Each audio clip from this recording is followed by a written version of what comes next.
ओम शांति। ओम शांति, ओम शांति। आज जनवरी मास का तपस्या मास का 6वां दिन है। 6 तारीख की बाप दादा की मुरली, जिसमें आज खास धारणा के लिए बाबा ने आज खास कहा है कि देवी गुणों की धारणा जरूर होनी चाहिए बच्चों में, क्योंकि हम कितना भी ज्ञान सुनते हैं, लेकिन जब तक हमारे में धारणा नहीं है तब तक उसका असर नहीं होता है। जैसे एक पंडित की कहानी भी आज बाप दादा ने बताई है कि भाई वो कहता था, सबको बताता था कि भाई राम राम कहने से नदी पार हो जाएंगे, और वो उनके बताए हुए के आधार पे उनके जो फॉलोवर्स थे वो नदी पार हो जाते थे। जब उनकी बारी आई तो बोले नाव कहाँ है।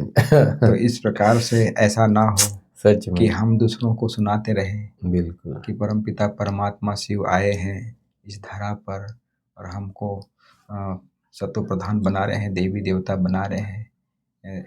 तो उतनी ही हमारी चलन भी इतनी ही श्रेष्ठ और ऊंची होनी चाहिए, हमारी दृष्टि उस अनुसार आत्मिक होनी चाहिए, और हर आत्मा के लिए शुभ भावना शुभकामना बनी रहनी चाहिए। और दूसरी बात और एक बाबा ने आज विशेष मुरली में अंडरलाइन कराई है, क्योंकि ये दुख धाम है, दुख की दुनिया है, अनेक प्रकार के दुख हैं, बहुत दुख है, शारीरिक दुख है, समाज का अनेक प्रकार का दुख है, दूसरों के माध्यम से संबंधों का दुख है, अनेक प्रकार के कारोबार का दुख है, अटेंशन है, मतलब बहुत ये है। तो कई आत्माओं में सहन शक्ति नहीं होती, इतना मना फ्रस्ट्रेट हो जाते हैं, तो अपने आप को समझते हैं कि भाई हम इस जीवन लीला को खत्म कर दें और हम सुखी हो जाएं। ये सबसे बड़ी गलत धारणा सब में बनी हुई है, ये बात कि भाई इस शरीर को खत्म करने से हम मुक्त हो जाएंगे। ये समझते हैं कि अभी की परिस्थिति से मुक्त हो जाएं, लेकिन उनको ये नहीं पता कि आत्मा अविनाशी है, उसका कभी विनाश नहीं होता है। जो भी दुख और सुख मिलता है वो आत्मा को मिलता है। आज शरीर के माध्यम से कोई अपने आप को जलाता है, डुबोता है, 5 मंजिल से 21 मंजिल से बाबा ने कहा छलांग लगा देता है, कितना तकलीफ होगा। और जब दुखी आत्मा कहीं आएगी तो दुख ही दूसरी आत्माओं को भी देगी, तो उसका और पाप बढ़ता जाएगा। इसलिए बाबा ने कहा आत्मघात करना सबसे बड़ा महापाप है। तो कभी भी संकल्प भी नहीं आना चाहिए, चाहे कैसी भी परिस्थिति आ जाए। भगवान का साथ को याद करना चाहिए, अपनी अच्छी बातों को याद करना चाहिए, अपने जीवन के महत्व को याद करना चाहिए, मनुष्य जीवन मिला है उसको याद करना चाहिए, आत्मा के अमृतत्व को याद करना चाहिए, आत्मा के कर्मों की कुछ गति को याद करना चाहिए। तो कभी भी ये संकल्प नहीं आएगा। बाकी आगे आप और सुनाएंगे। हाँ जी चेतन भैया, 6 तारीख जी। और बाबा कह रहे मीठे बच्चे, ब्रह्मा बाबा शिव बाबा का रथ है, दोनों का पार्ट इकट्ठा चलता है जी। इसमें जरा भी संशय नहीं आना चाहिए। इस वीक में ये दूसरी तीसरी बार बाबा ने रिपीट किया है कि बाबा ने कहा कि ब्रह्मा सुना रहे या शिव बाबा तुमको उसमें जाना ही नहीं है, तुम यही समझो कि श्रीमत है, शिव बाबा समझा रहे हैं। ब्रह्मा भी तो संपूर्ण स्वाहा हो गया और ब्रह्मा ने संपूर्ण ज्ञान को धारण किया, तभी तो इसमें एक बात आती है, जो ब्रह्मा बाबा की रिस्पांसिबिलिटी पूरी शिव बाबा लेते हैं। हाँ कि यदि इनके मुख द्वारा यदि कुछ ऐसा गलत भी हो जाए तो उसका रिस्पांसिबल शिव बाबा मैं स्वयं हूँ बोलते हैं। क्यों है? उसका रीजन है, एक तो संपूर्ण देही अभिमानी, संपूर्ण निश्चय बुद्धि। हाँ जी बिल्कुल वही बात। और ड्रामा के ज्ञान पे अचल अडोल निर्भीक, वो ब्रह्मा बाबा बिल्कुल इसलिए बाबा कहता है कि ये रथ है और दोनों का पार्ट इकट्ठा चलता है। कभी शिव बाबा बोलता है, कभी ब्रह्मा बाबा भी बोलता है।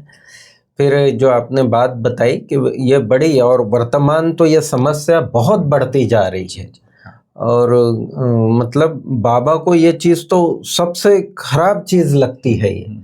और दुनिया ये समझती है, हम ये समझते हैं कि भाई शरीर छोड़ दिया मैंने फिर दुख हो गए खत्म। लेकिन जैसे बताया है कि बाबा आत्मा अजर अमर अविनाशी है और वो भटकती है तो और ज्यादा दुख महसूस करती है, फिर तो बहुत ज्यादा। तो इसलिए मनुष्य जब दुखी होते हैं तो स्वयं को मारने के लिए अनेक उपाय रचते हैं, जीवघात करने की सोचते हैं, समझते हैं इससे हम दुखों से छूट जाएंगे। परंतु इन जैसा, ये लाइन बड़ी इंपॉर्टेंट है, भगवान वाच्य है, इन जैसा महापाप और कोई नहीं। सही बात। वह और ही दुखों में फंस जाते हैं। बहुत मतलब इसको गंभीर, हाँ जी, ना सोचने वाली बात है। बहुत कभी भी संकल्प भी नहीं आना चाहिए। वह और ही दुखों में फंस जाते हैं क्योंकि यह है ही अपार दुखों की दुनिया। इसलिए बाबा कहते हैं ऐसा कार्य, ऐसा कभी भी, यह महापाप है, इसको कभी भी मन चित्त में संकल्प में आने नहीं देना चाहिए। फिर बाबा कहता है यह तो निश्चय है ना कि इस भ्रुकुटी के बीच में बाप का निवास स्थान है। ब्रह्मा बाबा पे भी निश्चय है तो उसके बीच में, भ्रुकुटी के बीच में शिव बाबा बैठा हुआ है, वो भी बाबा कहते हैं पूरा निश्चय होना चाहिए। फिर आज माया की भी बाबा ने ये किया। बाबा कहते हैं माया भी बड़ी जबरदस्त है, एकदम मुंह फिराकर पिछाड़ी कर देती है। अच्छे बच्चों। हाँ जी, हाँ जी। अब तुम्हारा कांड शिव बाबा ने सामने किया है, सम्मुख बैठे हो, फिर जो ऐसे समझते हैं ब्रह्मा तो कुछ नहीं है, उनकी क्या गति होगी, दुर्गति को पा लेते हैं। जो समझते हैं कि नहीं हमारा डायरेक्ट शिव बाबा से कनेक्शन है, और तो बाबा कहते हैं नहीं, ऐसे तो हो ही नहीं सकता, ब्रह्मा के थ्रू ही आपको आना है। और जो ऐसा समझते हैं कि ब्रह्मा तो कुछ नहीं है, बाबा कहते हैं उनकी क्या गति होगी, दुर्गति को पा लेंगे। फिर बाबा कहता है कल्प कल्प पुरुषोत्तम संगम युग पर ही बाप आते हैं, जिनमें आते हैं उनको भी अगर उड़ा दे तो क्या कहेंगे भाई। जो मीडियम है, जो माध्यम है, जिसने अपना सर्वस्व, उसी को आप हाँ हटा देंगे या उसका ही रिगार्ड नहीं रखेंगे तो फिर कैसे। उसके लिए बाबा ने, उसके लिए भी कड़ा शब्द यूज किया बाबा ने कि अगर जिसमें आते उनको ही अगर उड़ा दे तो क्या कहेंगे, नंबर 1 तमो प्रधान। निश्चय होते हुए भी माया एकदम मुंह फेर देती है, इतना उसमें बल है जो एकदम वर्थ नॉट अ पेनी बना देती है। कहाँ तो वर्थ पाउंड बनने चले और माया का ऐसा घुसा लग जाता है, ऐसा थप्पड़ जोर से लगाती है कि बाबा कहते वर्थ नॉट पेनी, कौड़ी तुल्य बना देते हैं। फिर जैसे पंडित का उदाहरण दिया तो बाबा कहते हैं दूसरों को सुनाते रहते हैं, लेकिन कहाँ कहाँ सुनाने वाले से सुनने वाले तीखे चले जाते हैं। जो बहुतों की सेवा करते हैं वह जरूर प्यारे तो लगते हैं ना। पंडित झूठा निकल पड़ा तो उनको प्यार कौन करेंगे। जो मतलब धारणाओं पर नहीं चला, सिर्फ ज्ञान ही दे रहे हैं, तो बाबा कहते हैं उसको प्यार कौन करेगा। फिर प्यार उन पर चला जाएगा जो प्रैक्टिकल में याद करते हैं। अच्छे अच्छे महारथियों को भी माया हप कर लेती है, इसलिए आज बाबा ने माया से भी बहुत सावधान किया है। फिर आगे बाबा कहता है कि जब तुम्हारी रुद्धि हो जाएगी फिर तुम्हारे योग बल से बहुत खींच कर आएंगे। सेवाएं ऐसे वृद्धि को पाएगी और आत्माएं ऐसे, जैसे क्षमा के ऊपर पतंगे आते हैं ना, तो बाबा कहते हैं ऐसे ही जब तुम्हारी वृद्धि हो जाएगी तो योग बल से बहुत खींच कर आएंगे। जितना तुमसे कट जंक निकलती जाएगी उतना बल भरता जाएगा। ऐसे नहीं बाबा जानी जानन हारे, यहाँ आकर सबको देखते हैं, सबकी अवस्था को जानते हैं। बाप बच्चों की अवस्था को नहीं जानेंगे क्या, सब कुछ मालूम पड़ जाता है। और वो तो इतना मतलब वैसे भी ज्ञान का सागर है, वो प्योरिटी के आधार पर भी हम दूसरों के इसको कैच कर लेते हैं। तो बाबा कहते हैं मैं अपने हाँ तो मैं क्या इसमें, बाबा कहते हैं अंतर्यामी की कोई बात नहीं है, लेकिन इवन चेहरे से ही कई बार पता चल जाता है हमको। तो बाबा कहते हैं सब कुछ मालूम पड़ जाता है कि क्या स्थिति है, मन की अवस्था क्या है, तो ये बच्चों का बाप को मालूम पड़ता है। फिर वही बात बाबा ने कही कि आजकल अपने को मारने के लिए, माना जीवघात करने के लिए, शरीर को खत्म करने कैसे कैसे उपाय करते हैं।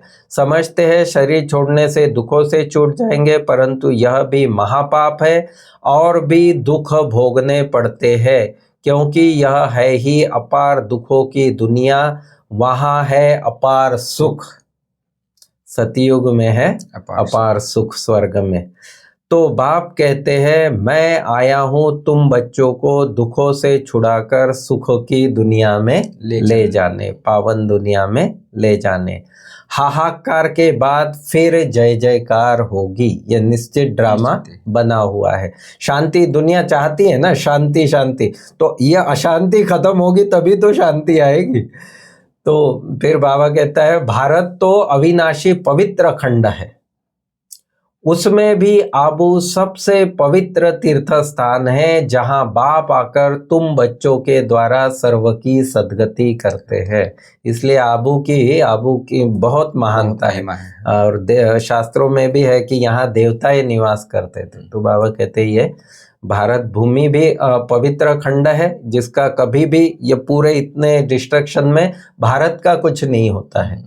बस जनसंख्या जो भी सतयुग के हिसाब से होनी है हो जाएगा, बाकी एक खंड रहेगा, भारत खंड रहेगा।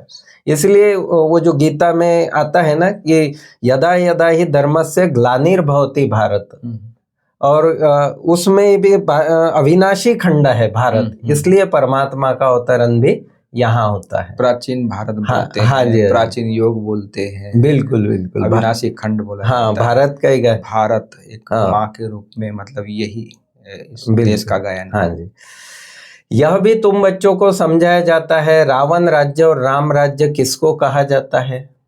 रावण राज्य जहाँ आसुरी वृत्तियाँ है, आत्माएं विकारों के वशीभ। राम राज्य जहाँ निर्विकारी है, जो शिव बाबा ने स्थापन किया, वो राम राज्य। पतित से पावन, फिर पावन से पतित कैसे बनते हैं, यह खेल का राज बाप बैठ समझाते। बाबा के सिवा कोई बता ही नहीं सकता है, क्योंकि बाप ही नॉलेजफुल है और बीज रूप है और चैतन्य है। जैसे कल बताया था बाबा ने कि आम का जैसे वो होगा, तो ये बाबा भी चैतन्य बीज रूप है। तो मनुष्य सृष्टि की सारी कहानी बताता है, आदि मध्य अंत की।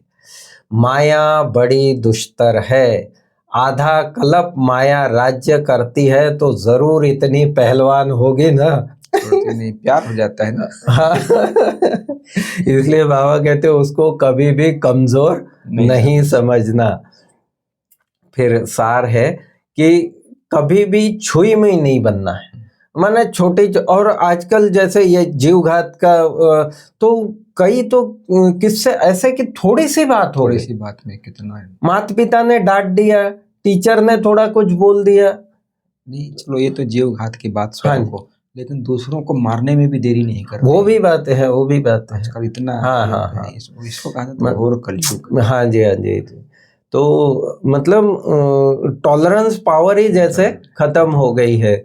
दैवी गुण धारण कर अपनी चलन सुधारनी है, बाप का प्यार पाने के लिए सेवा करनी है, लेकिन जो दूसरों को सुनाते वो स्वयं पहले धारण करना है, नहीं तो फिर पंडित का टाइटल बाबा दे देता है। फिर वरदान भी बड़ा सुंदर है कि साकार रूप में बाप दादा को सम्मुख अनुभव करने वाले कंबाइंड रूपधारी भव। साकार रूप में बाप दादा को सम्मुख अनुभव करने वाले कंबाइंड रूपधारी भव। जैसे शिव शक्ति कंबाइंड है, ऐसे पांडवपति और पांडव कंबाइंड है। जो ऐसे कंबाइंड रूप में रहते हैं, उनके आगे बाप दादा साकार में सर्व संबंधों से सामने होते हैं। साकार में बाप दादा सर्व संबंधों से अभी दिन प्रतिदिन और भी अनुभव करेंगे कि जैसे बाप दादा सामने आए, हाथ पकड़ा, बुद्धि से नहीं आंखों से देखेंगे। ज्ञान की बात नहीं, बाबा कहते आंखों से ऐसा देखेंगे। और ऐसे होते हैं ऐसे अनुभव, हाँ, कि जैसे लाइट के शरीर में बाप दादा आए और बाबा ने बाप दादा सामने आए, हाथ पकड़ा, बुद्धि से नहीं आंखों से देखेंगे, अनुभव होगा। लेकिन सिर्फ एक बाप दूसरा न कोई, ये पाठ पक्का चाहिए। ऐसा अनुभव करने के लिए ये पाठ बहुत, कल के भी वरदान में बाबा ने यही बात कही थी। हाँ, एक बाप दूसरा, आज भी बाबा कि एक बाप दूसरा, तब जैसे परछाई घूमती है ऐसे बाप दादा आंखों से हट नहीं सकते, सदा सम्मुख अनुभूति होगी। कई आप ऐसे विपदा के स्थिति में होंगे और एकदम जैसे बाबा ने हमको बाहर खींच लिया, ऐसे अनुभव। स्लोगन है, मायाजीत प्रकृति जीत बनने वाली श्रेष्ठ आत्मा ही स्व कल्याणी व विश्व कल्याणी है। जो मायाजीत बनेगा वही विश्व कल्याण के निमित्त बनेगा। और फिर जो अव्यक्त इशारा है, इस अव्यक्ति मास में बंधन मुक्त रह जीवन मुक्त स्थिति का अनुभव करो। जब आप सभी जीवन मुक्त बनो तो आपकी जीवन मुक्त स्थिति का प्रभाव जीवन बंध वाली आत्माओं का बंधन समाप्त करेगा। आप जीवन मुक्त हो जाएंगे तो जो दुनिया में जीवन बंधन में, वो भी बाबा कहते हैं उनके जीवन बंधन जो है वो समाप्त हो जाएंगे। तो वह डेट कब होगी? जब सब जीवन मुक्त होंगे, कोई बंधन नहीं। सब बंधनों में पहला बंधन है देह भान का बंधन, देह का बंधन, देह भान का। इससे मुक्त बनो, माना देही अभिमानी स्थिति में मैक्सिमम रहने का करो।